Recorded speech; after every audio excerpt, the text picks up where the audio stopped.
Hello मेरे प्यारे, आज आप लोगों को इस वीडियो को बेहतरीन तरीके से देखना है क्योंकि आज इस वीडियो के माध्यम से मैं बताने वाला हूं कि आप लोगों का एग्जाम पेपर में किस तरह से ऑप्शन दिए जाएंगे और आपका उसका उत्तर कैसा लिखना है। साथ ही साथ मैं बता दूं, अगर आप आने वाले जनरेशन को सही डायरेक्शन देना चाहते हैं, जैसे मान के चलूं कि आप अभी क्लास 12 में हैं, तो आपके घर पे कोई ऐसा स्टूडेंट होगा आपके अड़ोस पड़ोस में जो 8, 9, 11, 12, 10 में होंगे, जो उनको पता नहीं है कि हमारे साथ कैसे खिलवाड़ किए जा रहे हैं। आज मैं आपके सामने ना, याद रखिएगा, 200%, 100 नहीं 200% मैं आपके सामने एक प्रूफ लेकर आया, बेहतरीन तरीके से समझिए। और आज स्टूडेंट जो है ना इतना डिमोटिवेट क्यों हो चुका है, मैंने पहले भी बता चुका हूं कि जैकबोर्ड जो भी कर रहा है उनको करने दीजिए। एक दिन ऐसा समय आएगा, जो भी कुछ कर रहे हैं ना, ऊपर वाला देखने वाला होता है, वो जरूर एक दिन इंसाफ होगी।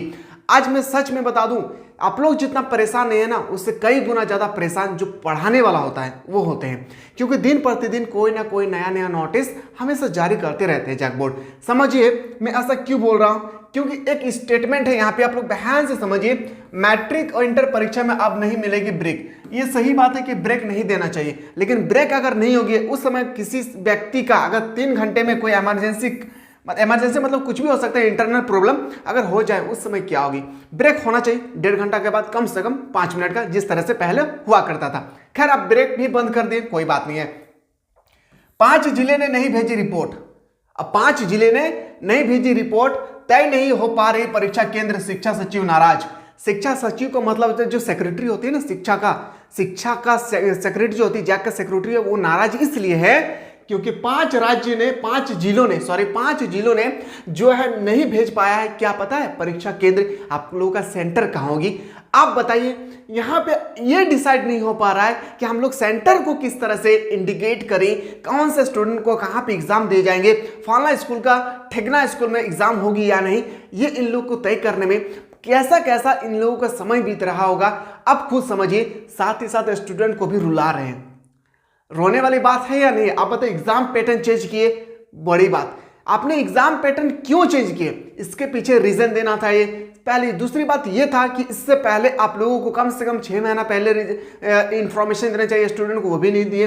अब समझिए, शिक्षा सचिव जो है ना, नाराज होकर आप कुछ उखाड़ नहीं सकते, क्योंकि आप लोगों का मोहर लग चुका है 6 फरवरी का, मतलब 6 फरवरी याद रखिएगा। बाकी आप लोगों का एग्जाम रूटीन में भी आप लोगों का चेंजिंग हुआ है, वो भी मैं आपको बताने वाला हूं। ध्यान से देखिए, ये मैं इसलिए मैं बता रहा हूं ना, ये जो आप लोगों के साथ हो रहा है और आप लोग कुछ नहीं कर पा रहे हैं, आप लोग मतलब हम सब लोग कुछ नहीं कर पा रहे हैं ना, हम लोग कोई आंदोलन कर पा रहे हैं ना, हम लोग कोई ट्वीट कर पा रहे हैं ना, कोई टीचर प्रोटेस्ट कर रहे हैं। क्यों पता है, हम लोग अनपढ़ हैं।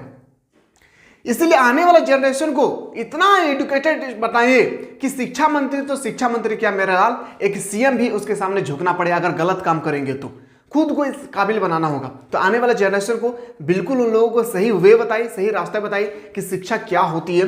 शिक्षा अगर जिस व्यक्ति के पास होगी ना, शिक्षा वह शरीर का दूध है, जो जिसने जितना पिया है उसने उतना जोर से दहाड़ा है। और शिक्षा एक ऐसा व्यवस्था है जहां पे इंसान को कभी कहीं झुकने नहीं देती है। इसलिए शिक्षा को स्ट्रांग बनाने की कोशिश करिए। उसके बाद लिखा भी आप लोगों का प्रैक्टिकल वगैरह कुछ भी होगी, जैसे यहाँ पे रांची दिया था, रांची, गिरिडीह, पलामू, कोडरमा, देवघर ने नहीं भेजी रिपोर्ट। जो आप लोगों का देवघर से होंगे, रांची से होंगे, गिरिडीह से होंगे, या पलामू या कोडरमा से जो भी आप लोग स्टूडेंट होंगे, वहां का जो स्कूल में जो आप लोग पढ़ रहे हैं, वहां के जो मेन मेंबर होते हैं, वो अभी तक एग्जाम सेंटर जो है क्लियर नहीं कर पा रहे। कैसे क्लियर होना चाहिए। और आप सभी को पता है कि 6 फरवरी से एग्जाम होगी।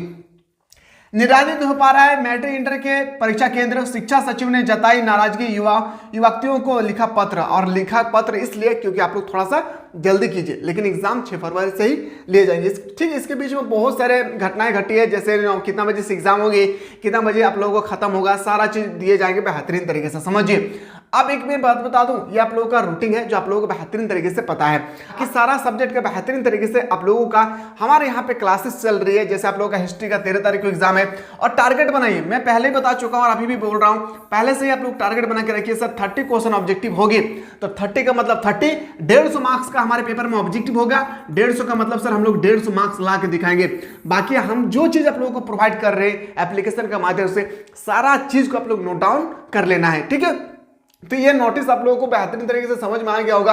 अब बात करते हैं सर, आप लोगों का सबसे इंपॉर्टेंट बात बनती है ना आप लोगों का, क्या पता है कि ऑब्जेक्टिव का ऑप्शन कैसे होगी। जैसे मैं एक छोटा सा मैं क्वेश्चन लेता हूं कि दिल्ली, सॉरी आप लोगों का भारत, मैं लिखता हूं भारत, समझिए भारत का राज्य धानी भारत का राजधानी में कहाँ है, ठीक है, कहाँ है, क्वेश्चन है आप लोग का, इस तरह से क्वेश्चन कहाँ है, इस तरह से क्वेश्चन मार्क होगी और आपके पेपर में आपसे पूछे जाएगी इसका ऑप्शन। जैसे मैं मान के चलता हूँ ऑप्शन ए लिखा होगा, ऑप्शन ए लिखा होगा, मान लेते हैं दिल्ली, क्या लिखा रहेगा, दिल्ली, ठीक है। ऑप्शन बी पे लिखा रहेगा, मान के चलते हम लोग नई दिल्ली, क्या लिखा रहेगा, नई दिल्ली। थोड़ा सा इसको समझिए कैसे लिखना है, क्योंकि बहुत सारे स्टूडेंट को यही समझ में नहीं आ रहा है कि ऑप्शन होगी या नहीं। अगर ऑप्शन होगी तो हम लोग के आंसर की कैसे लिखना है। ऑप्शन मान लेते हैं सी पे लिखा रहेगा, एग्जांपल में मान के चलूं कि जो हम लोग को ऑप्शन सी है, ऑप्शन सी में लिखा रहेगा कोलकाता, क्या लिखा रहेगा, कोलकाता, याद रखिए कोलकाता लिखा रहेगा। और ऑप्शन डी में मान के मैं चलता हूं जय, क्या लिखा रहेगा, जयपुर, ठीक है। अब ये आपका क्वेश्चन है, क्या है मेरे लाल, क्वेश्चन है, ये आपका क्वेश्चन हो गया। अब आपको उत्तर कैसे लिखना होगा समझिए। अब सबसे इंपॉर्टेंट बात है ना, आपको उत्तर कैसे लिखना होगा। देखिए आप मान के चलते आप लोगों का कॉपी है, क्या है, ये आपका कॉपी है। तो इस तरह से आप कॉपी में सबसे पहले अपना एक लाइन बताएंगे, इस तरह से लाइन देंगे जहां पे आप लोगों को लिखना पड़ेगा, है ना। जैसे नंबरिंग जो करते हैं, जो आप लोग नंबरिंग करते हैं, वो नंबरिंग आप लोगों को सबसे पहले करना होगा। तो इस तरह से मान लेते हैं क्वेश्चन में, मान के मैं चल रहा हूं, ये क्वेश्चन हम लोग का 3 है एग्जांपल।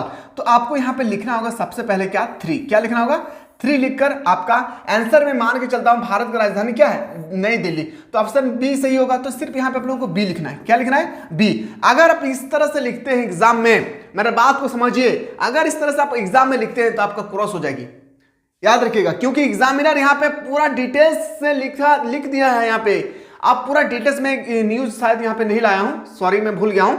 यहाँ पे पूरा डिटेल्स से जो है ना, पूरा डिटेल्स से लिख दिया है कि उत्तर पुस्तिका में विद्यार्थियों को किस तरह से लिखना होगा। जैसे आप जैसे लिखेंगे बी, आपको क्रॉस हो जाएगी। बी के बाद आप लोगों को लिखना क्या पड़ेगा समझिए। जैसे आपका क्या है, नई दिल्ली, तो आपको यहाँ पे अच्छी तरह से लिखना होगा नई दिल्ली, क्या लिखना होगा, नई दिल्ली। जैसे मान लेते हैं ऑप्शन, कोई भी क्वेश्चन नंबर 2 का मान लेते हैं ऑप्शन सी सही होगा, तो सी आप लोग इस तरह से इंडिकेट करना है। इसके बाद आपको मान लेते हैं कोई भी ऑप्शन सही होगा, जैसे सी में मान लेते हैं भारत है आंसर, तो आपको इस तरह से भारत लिखना होगा।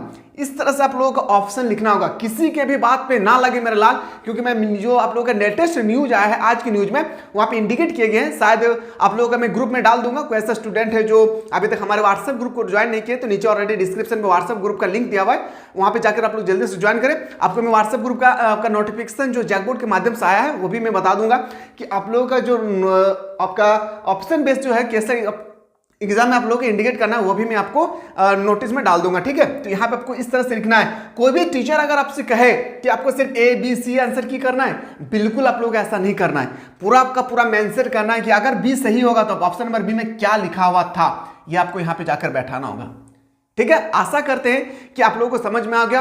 एग्जाम की बेहतरीन तरीके से तैयारी कीजिए, क्योंकि बहुत ही नजदीक आ चुका है। मिलते हैं अब